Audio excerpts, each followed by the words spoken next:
Well, good. I should say happy noontime. Welcome to another webinar, Noontime Chat with the Bulldogs, sponsored by our good friends at Mako Medical, who continue to help us with our COVID testing. As you know, I'm Janet Cohn, your athletic director, and just so excited today about our guest, Graham Honaker.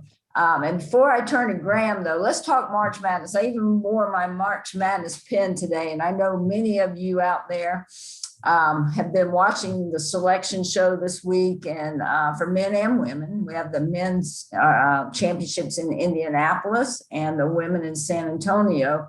But before we talk March Madness basketball, I do want to say that there's a different kind of March Madness going on now for our Bulldogs, because all of our spring and fall sports can continue to compete. So there is the madness that we have home baseball games this weekend. We have the volleyball is practicing right now as I'm speaking. We've got our golf, just came back from a tournament. Our track, it's got a big track meet this weekend.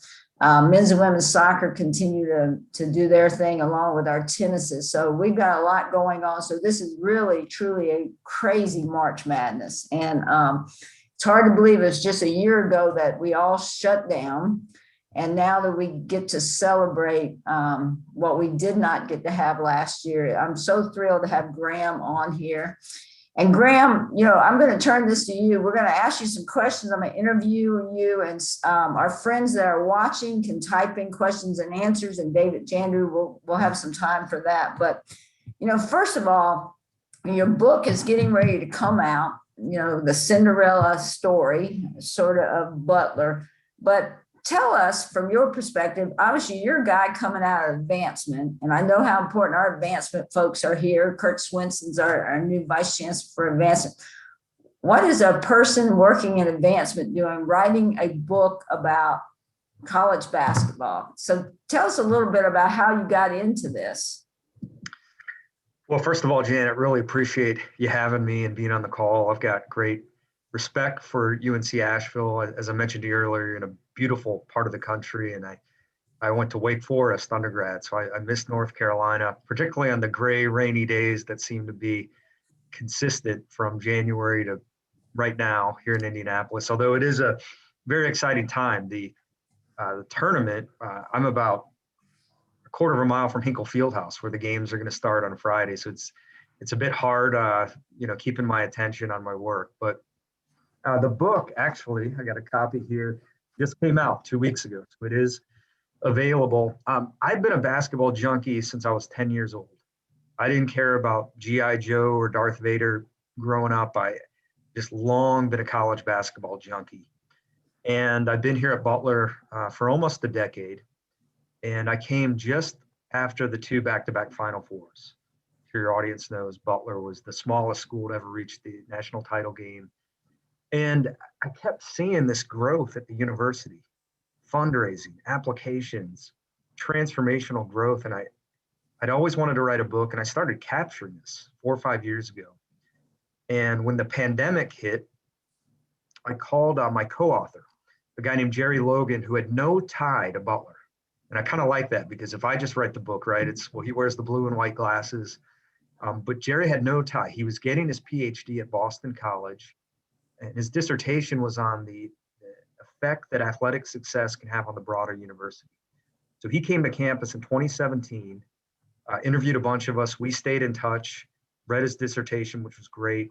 I called him almost a year ago today, because with pandemic, I knew I wasn't going to be traveling to the tournament. Unfortunately, I knew I was going to be traveling for a long time. And I said, my wife hates it when I have time on my hands, because I go stir crazy. Why don't we take your work and my work and start trying to craft something? And we just hammered it out over 8 months and ended up with a book. Wow. Well, let's go back then, because you mentioned this transformation that, how Butler used basketball to really leverage the success of the whole university. But let's go back, because sometimes people, when you hear like Butler University or Gonzaga, everybody thinks these large universities. Take us back pre-Cinderella story and describe the Butler that was then and the Butler that is now. That's a phenomenal question. And we originally started with the concept of what's happened the last 10 years. And we totally changed the concept to go back into the mid 1980s. And hopefully what I say here may inspire other universities because in 1985, you're in a lot better shape than we were in the 80s. In 1985, we considered going to Division II. Our program was not winning games. We weren't getting big crowds. This is hard for me to believe, even doing the research. In 1989, which is only 30 years ago, we had 15. You have twice the number of people on this call, 15 paid season ticket holders. Now think about that, how long we came. The university had financial hardships, applications were dwindling.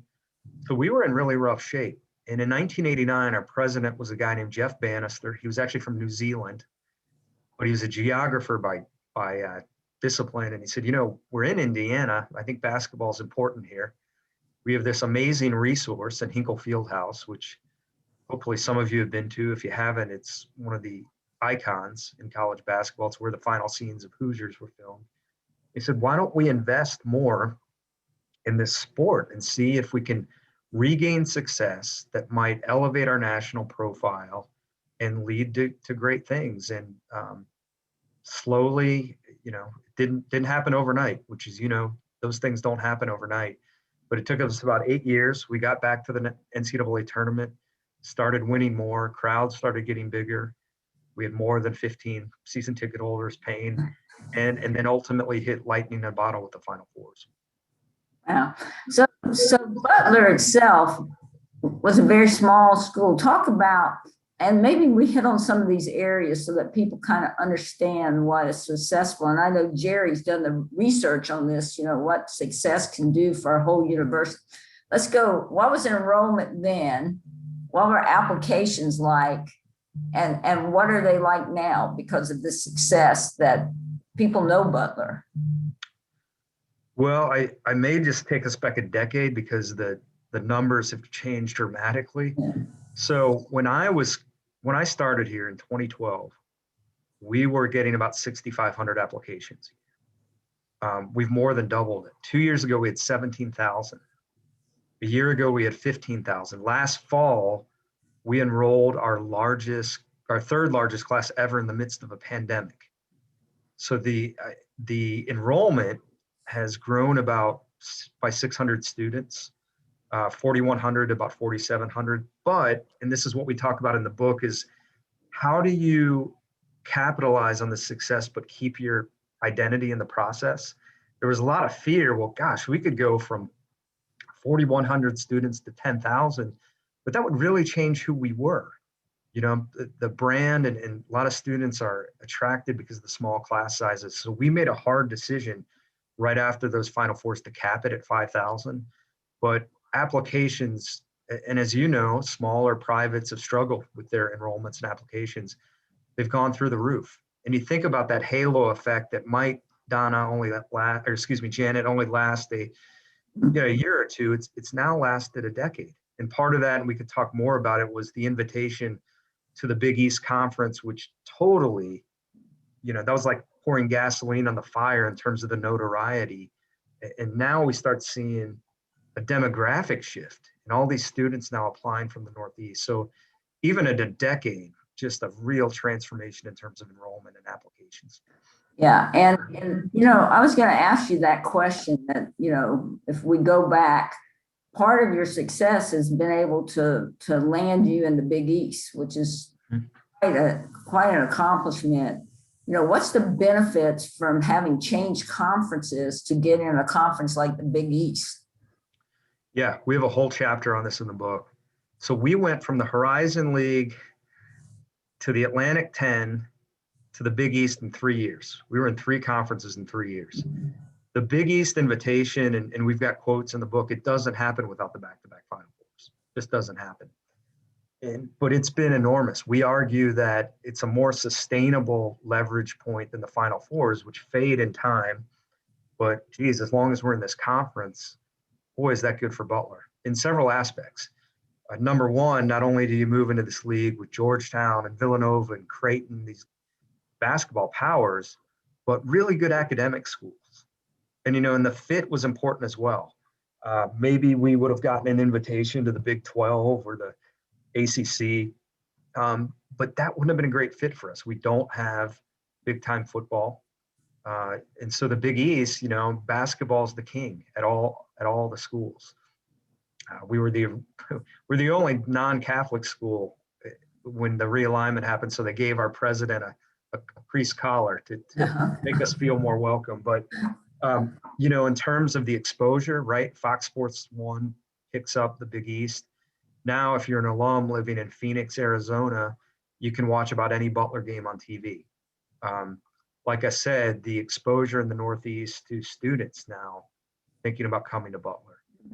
Donors. We had a gentleman who works on Wall Street, sent 2 children here in the last 5 years, recently wrote us a $1 million check, leveraging corporate partnerships with JP Morgan and Johnson Johnson in New York City. So the Big East for us has been just enormous.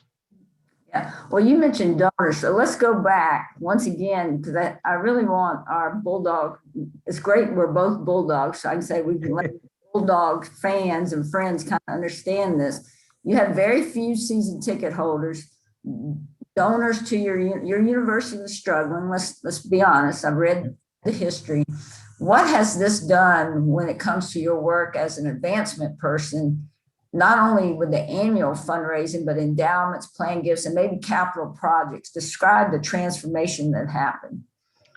Well, first of all, I say I should send a thank you note to the players on those Final Four teams every week, because they've made my job a lot easier. And again, we have an entire section on philanthropy. So some numbers for you. Our endowment has grown $100 million in the last 10 years. Two gifts we've had have been $30 million gifts that I can say probably don't happen without Butler's elevation, the respect people had, not just for the basketball success, but for the brand, for a school that, we're not perfect, but it's been known to do things the right way. Players graduate. There's the famous story of our players going to class the morning of the 2010 NCAA title game. So that gets rerun over and over again. So now you have these other people who may not be alums or traditional donors start gravitating to you. They start buying season tickets. They start making gifts. Immediately after the Final Fours, we started a $45 million renovation of Hinkle Fieldhouse, which again was built in 1928 and needed a big facelift. As a matter of fact, when they came in to film Hoosiers in 1985, the director said, we don't need to do much to make this look like 1954 because it already does. So we had a lot of need there, but we immediately were starting to identify new major gift donors because they were so fired up about the Final Fours. And we've stayed in touch with them. So we've had 9 donors, Janet, who've given $1 million or more in the last 5 years who didn't go here. Our largest gift ever was in 2016 from a family the couple didn't go here, the kids didn't go here. They made a $25 million gift to name the business school because they were so proud of what Butler had meant to Indianapolis and that their family values aligned with Butler's. Mm-hmm. I could go on and on about the numbers. The last thing I'll say is we've had 3 of our best fundraising years on record. And perhaps the most amazing statistic, 2000 to 2010, you can probably get fired up about this fundraising guy. 2000 to 2010, we had 3 families make gifts of $1 million or more. From 2010 to present, we've had 22. So, just a galaxy away from where we were fundraising wise. Well, and I love something you mentioned, because we've heard this quite often. Sometimes athletics is the front porch to a university. That large gift was made to name the business school. It benefited the academics. Talk a little bit, because sometimes, our friends in academics get a little nervous if they think you're going to, try to put athletics as the most important thing, which it never will be. We all get that. But how has this athletic success really benefited the academic programs at Butler? Yeah, absolutely. And you're right. Even after the Final Fours, there was some worry and skepticism about a change in our identity. geez, we're moving to the Big East. This money's going to get really big. The expectations are going to change. The faculty are going to have more higher class loads with the increase in enrollment. And there was a faction who said, I liked what we used to be. I liked this small, quiet school tucked away in a neighborhood in Indianapolis. And I think the key is the communication and the vision from your leadership that this is going to benefit the entire university. And while we're going to take advantage of the opportunity, we're not going to let us change our core identity. And so some examples of that were, and I'm not trying to knock the one and done programs, but that's not going to be us. We're going to continue to recruit student athletes in all sports that go to class and that are going to graduate. We're going to stick with our Butler Way brand. We are, and then again, the communication of how this is going to benefit you, right? And I could give you a myriad of examples, but we're not building a new building for the business school without, again, those two Final Fours. I can tell you that flat out. We're not working right now on a $100 million, new sciences complex. Our endowment, which everybody should pay interest to, they don't, but the endowment, growing like that is good for everybody. More scholarship money, more faculty resources. And then finally, the notoriety Butler gets is also good for everybody. If you're a faculty member and you're really happy here, but, for whatever reason, you may want to move out west, right? Your resume is going to pop a little bit more because the name is better known. So I think all of those things, but it's got to be communicated from the top down. Right. Yeah. Well, and something you said earlier, I want to bring up, and I think it's, this is kind of a cliche. We know the culture that you set up, your culture will trump anything. And it has become very well known now, the Butler Way, which is your core values. Talk about that, because you mentioned already a couple of times, like, hey, we're not going to sacrifice what Butler's all about. We're not going to sacrifice. Let our Bulldog friends here in Asheville just tell us what the Butler Way is. What does that really mean? Yeah, the Butler Way is a creed by which we live by. Barry Collier and Janet, I don't know if you know Barry, he's our athletic director, was once our basketball coach. He really developed that Butler Way.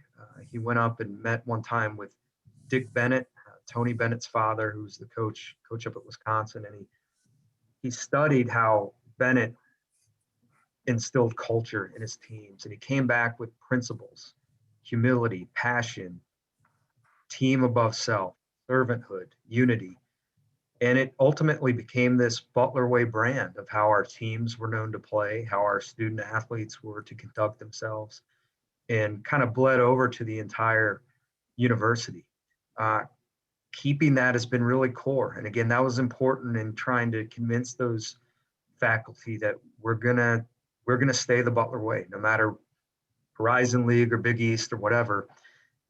And I talk about this too in terms of hiring, which I know is a huge responsibility of yours. That has been key to our success in maintaining success, particularly in men's basketball. We have a chapter that covers some of these other Cinderella stories, George Mason and VCU, but we pay particular attention to Gonzaga, who is the odds-on favorite to win it this year.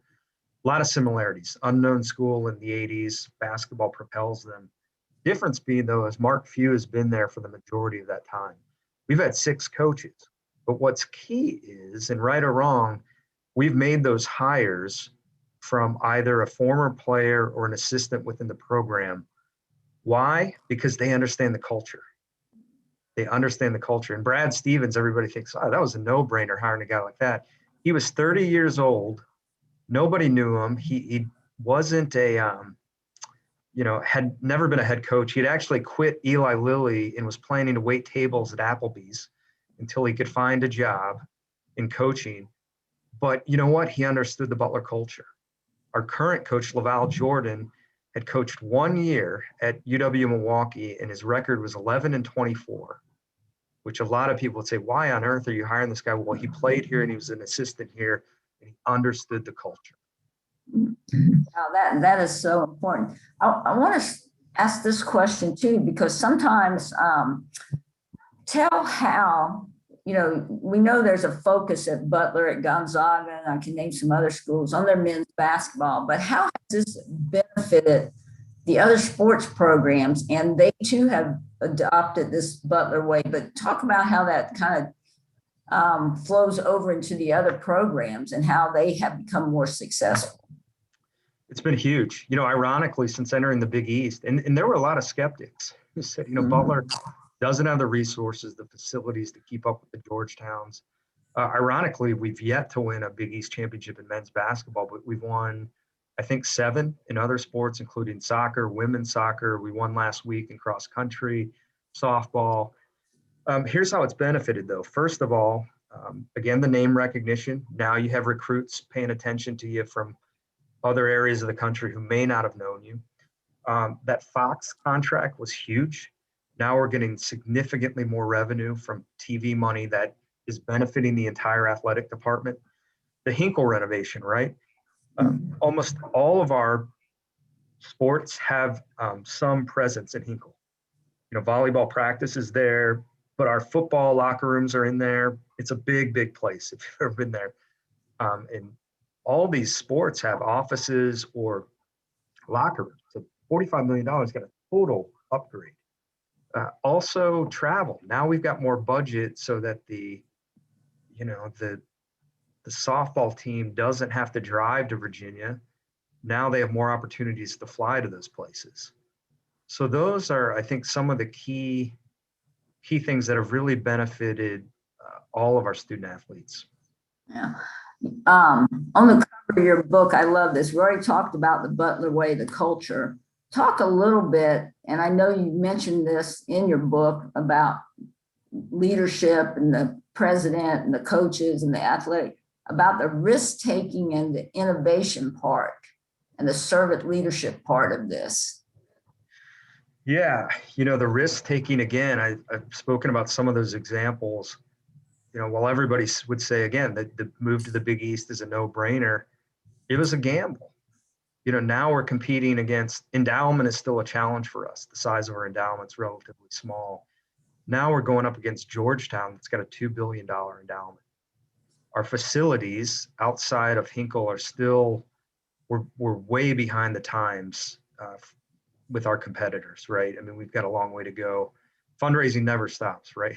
You do something, hey, we got a new baseball stadium to build. So jumping into that Big East, it's a little bit like jumping in the deep end. Can we compete with these folks? I think that's a big one. I mentioned too, the risks in hiring a Brad Stevens and hiring a Laval Jordan. Chris Holtman, really successful coach now at Ohio State. In 2014, our head coach was a guy named Brandon Miller, who left the program due to medical reasons. So Barry Collier's got to hire an interim, and he's got 3 assistants to choose from. And Chris Holtman had just joined us from Gardner-Webb, where he was the head coach, actually. So the 2 other assistants had been with us a long time. Barry goes with Chris Holtman. A lot of gut instinct, a lot of feeling, and then you see what happens, right? Not to say the other 2 wouldn't have been successful, but again, our coaches are too successful because then Ohio State comes in and offers $24 million. But as far as servant leadership, I think ego has to get out of the way for a president and an athletic director to work well together, in my opinion. I've never been either. I'm hopefully maybe one day we'll be suitable for one. But if your ego is like, well, we're gonna, athletics is a small part. I don't care how big their basketball program is, or vice versa. If an athletic director, and I won't mention names, but there's been one school in particular that's had a lot of trouble the last 10 years with NCAA scandals, and I actually worked there. So if you want to read my resume, you can tell who they are. But the athletic director literally ran the school, and it all crashed down. So I think sacrificing ego, going to servant leadership. Brad Stevens was the epitome of servant leadership. Humility. For all the success, humility. And I think humility has governed our head coaches in so many different sports. Yeah, that's so true. I want to go back to something else that you talked about and Jerry, your co-author on this book, has done some research. One of the things I've noticed, and you mentioned Gonzaga, Butler, y'all have been consistently successful. We've seen, as we're looking, I know some people out there getting their brackets, they're looking for a Cinderella team. We've seen some teams in the past, they might have that, one great run. Maybe they, upset somebody in the first or second round.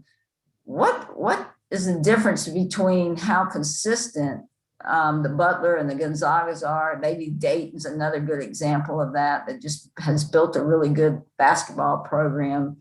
What did y'all see are the difference between some of those that pop on the scene and then you don't hear anything about them and they don't take advantage of this opportunity? Yeah, it's a really good question. I think a lot of it, I go back to the hiring success, because what happens a lot of times is that a coach will be really, really successful. He'll leave, and then the successor, for whatever reason, doesn't have that success. And again, for us, that culture, understanding the program, understanding who we are. Gonzaga, the coach before Mark Few was a guy named Dan Monson, and immediately Minnesota hires him after they, made the, I think, 1989 NCAA tournament. Well, Mark Few was an assistant who used to sleep on Monson's couch because he had no money, and he understood Gonzaga. He got it. The other thing, I think, you've really got to have leadership that realizes it can be a very small window to capitalize on it. And the president that we came in 2011 had come from Villanova. He was the dean of the business school at Villanova. So he knew right away, like, we have a very small window to do this. And he made some structural changes. He immediately added more people to the fundraising staff. He hired a VP of marketing and innovation. He got really aggressive with an enrollment strategy to capitalize on this. So those have been key for us. And the Big East move, and I'm not trying to knock a VCU or a George Mason, but getting into a conference like the Big East was a huge sustainable benefit to us. And then finally, and this may sound a little bit silly, but we have one of those creative mascot programs in the country with our live bulldog. Talk And about that. The guy that runs that program, we have an entire chapter on that, which my mom was the first person to read the book. And I said, Mom, what was your favorite part of the book? She goes, I love the chapter on the bulldog. And she goes, and Jerry and I did about 50-50 on the writing. She goes, who wrote that chapter? And I said, no, Jerry. So it's kind of tough for me to admit, but our mascot program has been unbelievably successful in terms of the guy that runs it's a genius on social media. I mean, has thousands of followers, did things at the Final Fours, dressing the mascot up in a tuxedo and things like that. And then I'll say, and this is something I think any school can copy, even if you have a live mascot or not. One of the more brilliant things he came up with is, rather than having your acceptance letter, receiving it in the mail, what if a four-legged bulldog pulled up on your doorstep and had the letter?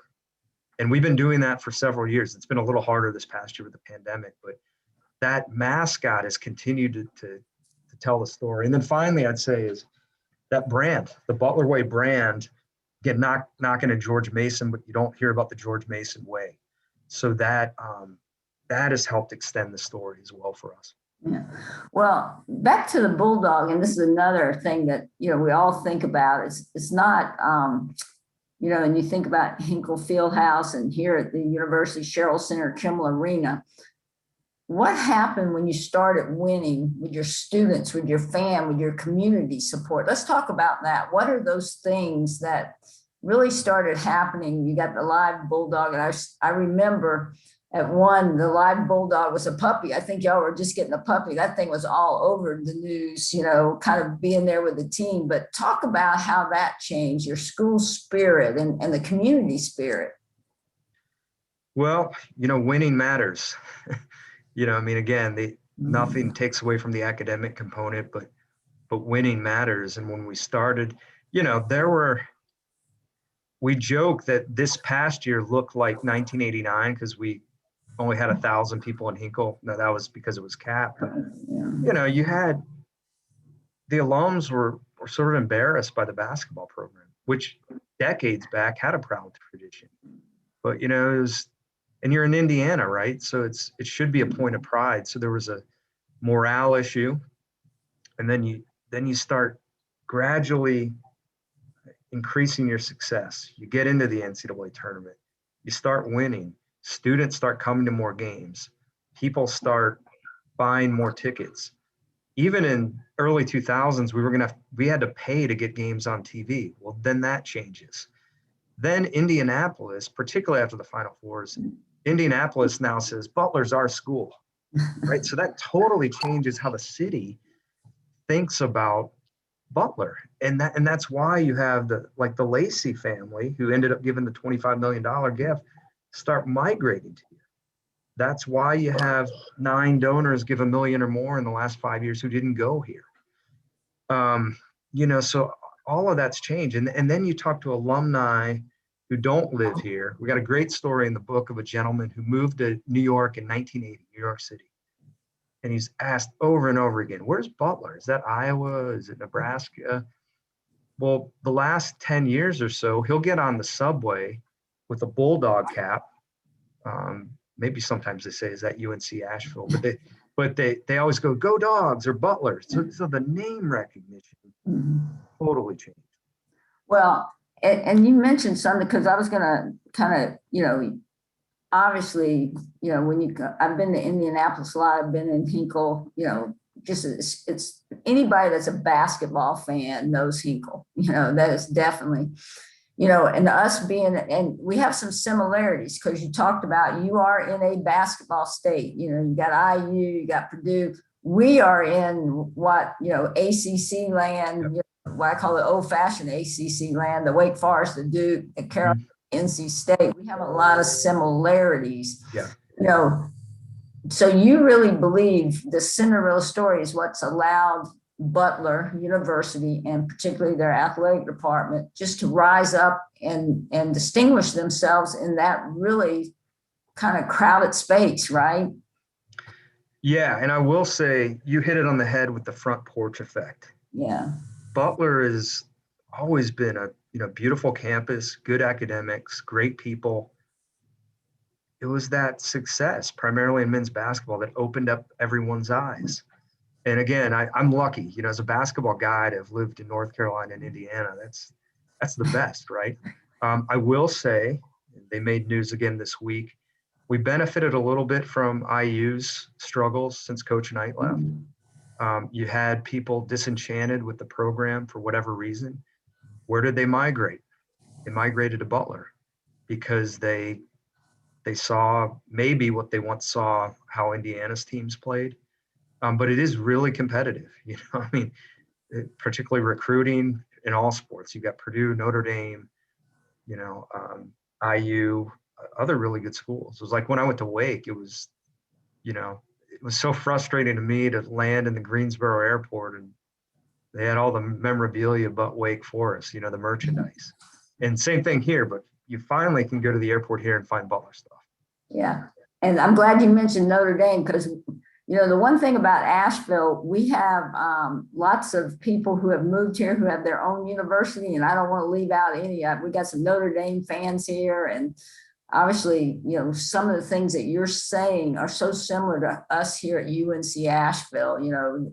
We've got the Carolina fans. We've got, we're in a great city. We want to be Asheville's university, no doubt about it. So this story is really good. Speaking of story, one thing, can I add one thing real quick, Janet? Is from the fundraising, one of the rules I live by is don't ever assume that because someone went to a university, if they're in your backyard, don't assume that university is taking care of them and is cultivating them. And the last thing I'll say on that Lacey gift, the 25 million, is the week after that, our president was speaking to a board, and he said, I think somebody at Denison University is in trouble this week. That's where Mr. Lacey went. And I found that a lot is, you assume, well, he's a Notre Dame grad. He would have no interest in Butler. Never make that assumption.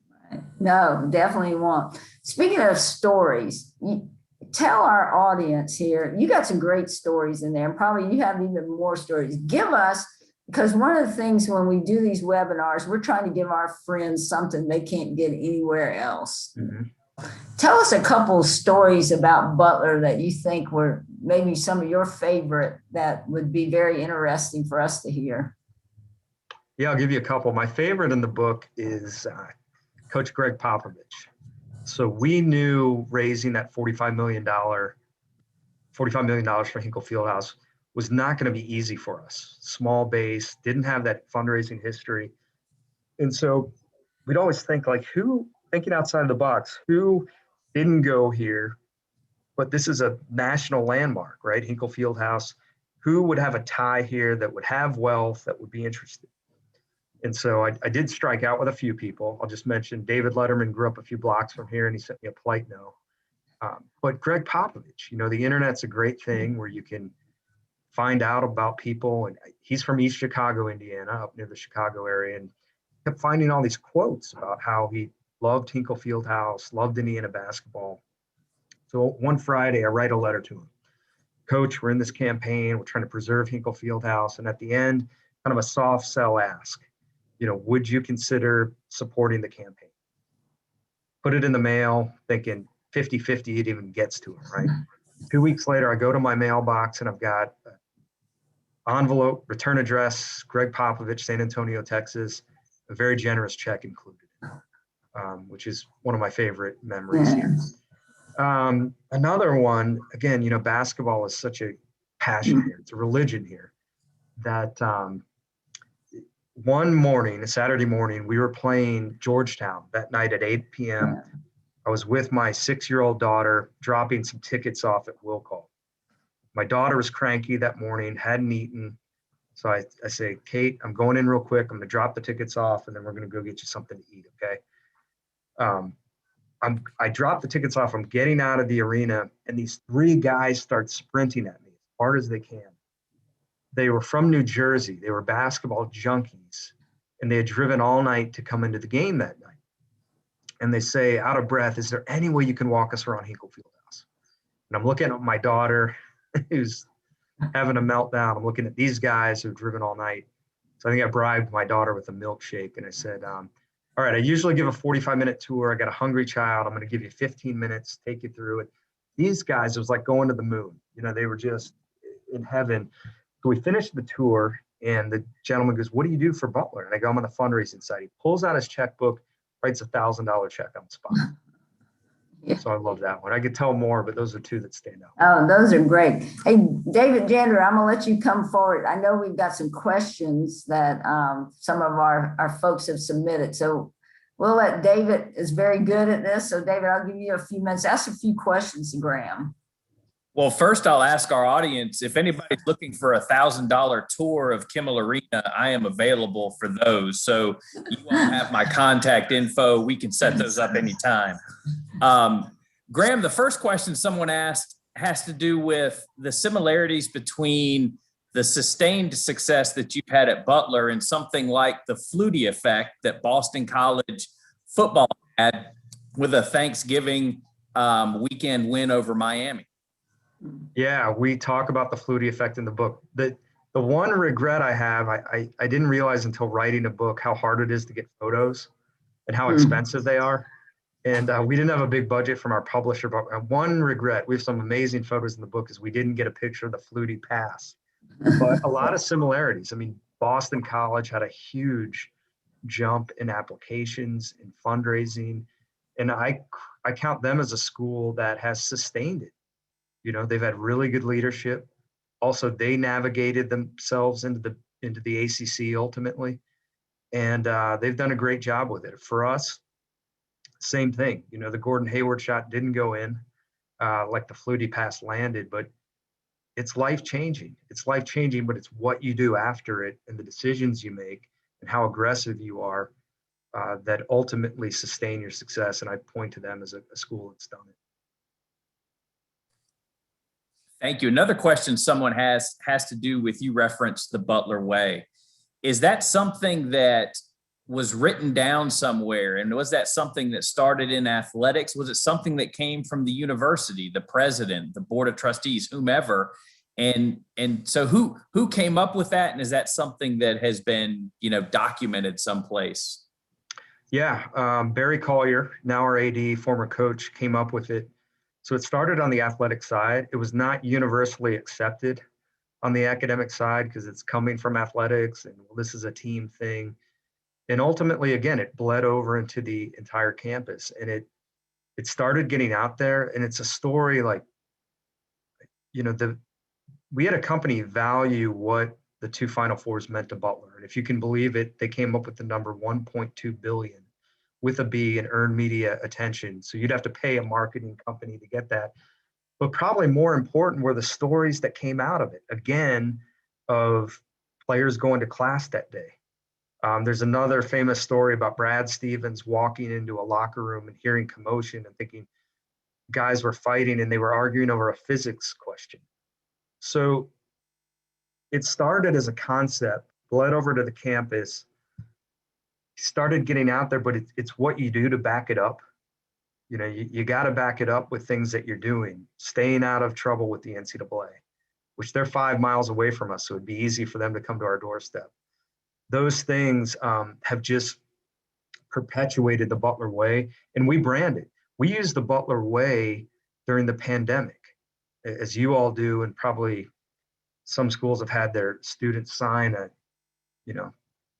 creed that I'm going to be respectful and I'm not going to go out if I'm sick. We use the Butler Way to say, hey, team above self. If you're not feeling well, don't put your other students in jeopardy.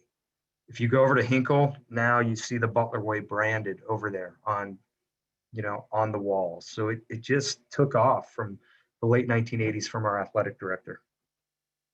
And David, I'll say this, there's a copy of the book, The Butler Way, floating around the athletic department somewhere. I can't remember who I let borrow from me, but there is a book about the Butler Way. Yep, and we use it in our admissions. We now use it in everything, really. Graham, we got another interesting question. And, when Butler was going through a successful period as a mid-major program, the current, and I'll just call it transfer epidemic, was not as prevalent as it is today. And, now Butler's on the other side of that. They're in the Big East, the level of conferences where folks at UNC Asheville's level, we may lose kids to, and we've lost kids in the last few years to Baylor, Louisville, LSU, you name it. We're become sort of a breeding ground. So how has Butler been able to avoid, or maybe I should put it this way, how has Butler been able to keep its players and keep that culture and even keep its coaches as best they could? Because you referenced having lost, Coach Holtman to Ohio State, Coach Licklider to Iowa, even Coach Collier at one time, going to Nebraska. So how has Butler been able to use the Butler Way to try and keep not only student athletes, but also coaches? Well, first of all, and you didn't ask me for my opinion, but I really worry about the transfer situation. I think it's very unhealthy. And we have lost some players. We have lost some players like every other school. We benefited, to be candid with you, as well. I think the Butler Way, you can't force it down an athlete's throat. They've got to come to appreciate it. And if you don't want to go to class, then probably another school is better for you. If you don't want to be a team player, and again, I'm talking about in all sports, probably not the place for you. If you're looking for and I say this, but it's going on right now. If you're looking for a $50,000 check to come here, we're probably not the place for you. So you have the Butler Way concept, but I will say what I do, I feel a lot of responsibility every year to make it harder for a coach to leave in every sport. And raising money for things like facilities, really matters, for scholarship money.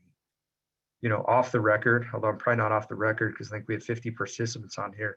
I'm really working hard right now on a $5 million gift to endow our head coaching position for men's basketball to make it harder to leave. I think it is a lot harder to leave now that you're in the Big East, now that Hinkle looks amazing and there's a practice facility that we completely, redid. So But it's hard, when an Ohio State comes in and says, we're going to give Chris Holtman 24 million over 8 years. We can't do that.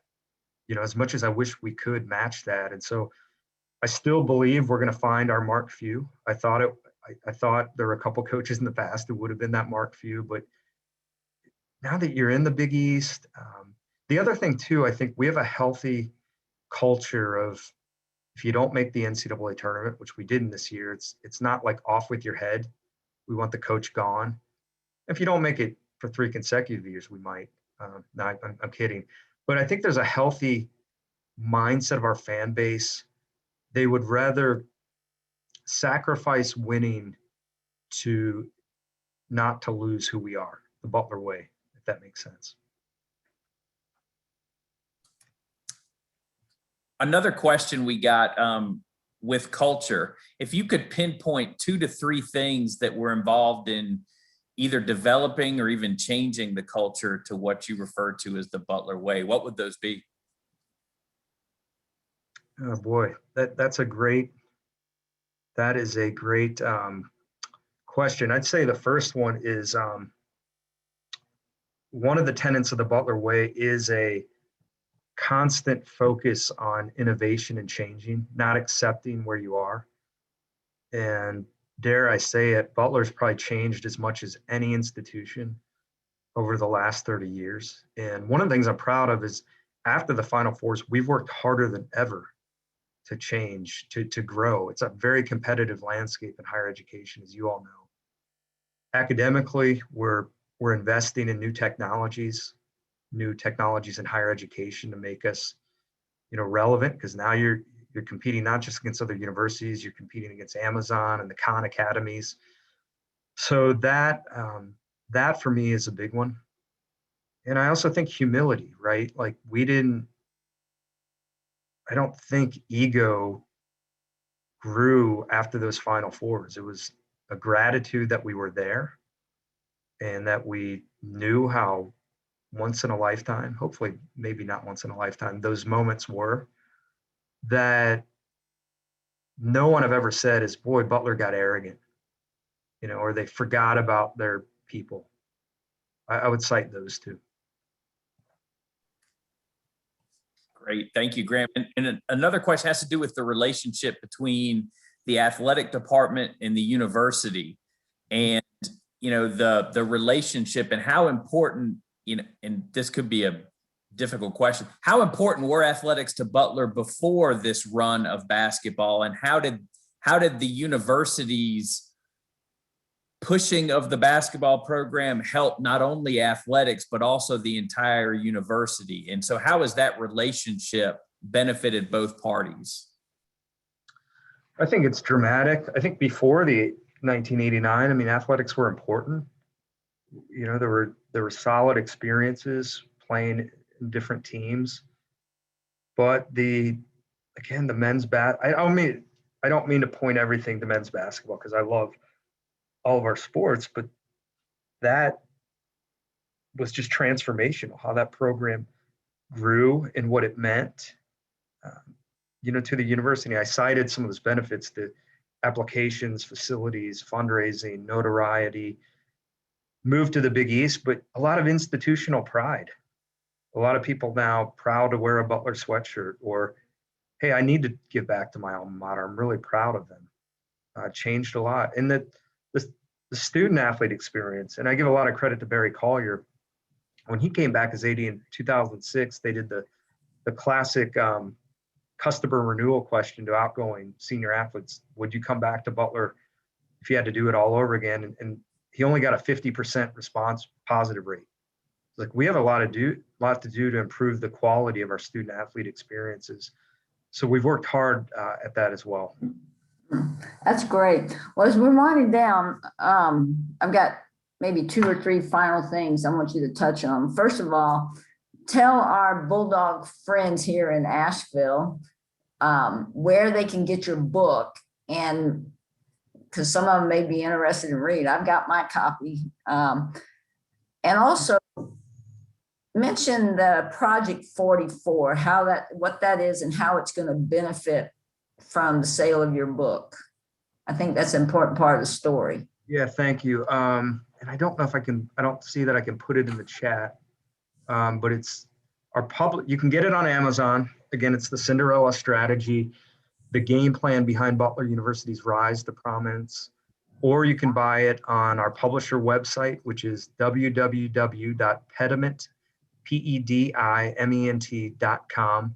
You can buy it either one. Barnes and Nobles did have it, but they've sold out their allotment already, so somebody's reading it. Maybe I have a big family. Maybe it's just them who bought it. And I'd be a bad salesman if I didn't mention, for orders of 10 or more, we can set you up with a really nice discount, shipping discount on that. Project 44, thanks for asking, Janet. There was a player on those two Final Four teams named Andrew Smith. He was a really solid ball player for us. At age 25, he contracted leukemia, passed away, and his widow started an organization called Project 44 to encourage people to sign up for bone marrow registry and to save 44 lives through bone marrow transplants. I'm actually on that board, and we've saved 8 lives to date, and with the goal of saving 44. So we are dedicating a portion of proceeds to the project. I think that's wonderful. Last thing, your parting comments to us. If you were going to give UNC Asheville some advice, because we were aspiring to be one of those Cinderella stories where athletics really helps the entire university, what advice would you give us? It sounds maybe simple, but believe in yourself and believe things that perhaps no one else outside the institution would believe in. And I would just give you some examples. When we incorporated that basketball strategy in 1989, and I wasn't here, but I've interviewed, did a lot of interviews for the book. A lot of the faculty and staff laughed, because Butler had not been in the NCAA tournament since 1962. They just laughed at it. And it was only a very small group, maybe just our president and Barry Collier was the coach at that time, who believed in it. When we entered the Big East, a lot of skeptics. We can't compete in this. We still have those skeptics. So you've got to believe in that. The gift of 25 million. I don't mean to keep harping on that. A quick aside, my wife and I had dinner last year, and she goes, what have been the best days of your life? And I led off with, that day we announced the 25 million was incredible. Probably should have led off with the day of our wedding and the birth of the children. But the 25 million, if you had polled people in Indianapolis, they'd said, you have no chance of that. That family's never made a big gift. They didn't go to Butler. So the bottom line is, and I don't have your strategic plan in front of us, but I call them bags, those big, hairy, audacious goals. Believe you can do it. And also, it's your fan base and your donor base that you need to come with you. You can't do it with one leader or even a really good team. It takes Well, I want to thank you for that. I can't begin to say thank you for giving us your time today. This has been wonderful. I'm getting text messages now from people that are watching and listening to you, how much they're enjoying this. So the other thing I'm going to have fun saying as we're signing off today, because y'all are the Bulldogs and we're the Bulldogs. So I want to thank everybody for joining us today. As always, let's go Bulldogs, and thank you, Graham. Okay, have a great one, and hopefully you'll come down to Asheville and visit with us sometime. I sure will. Go Bulldogs. Thank you, Janet. Thank you, everybody. It was an honor speaking to you. Okay, bye-bye. everybody, good luck. Go Bulldogs.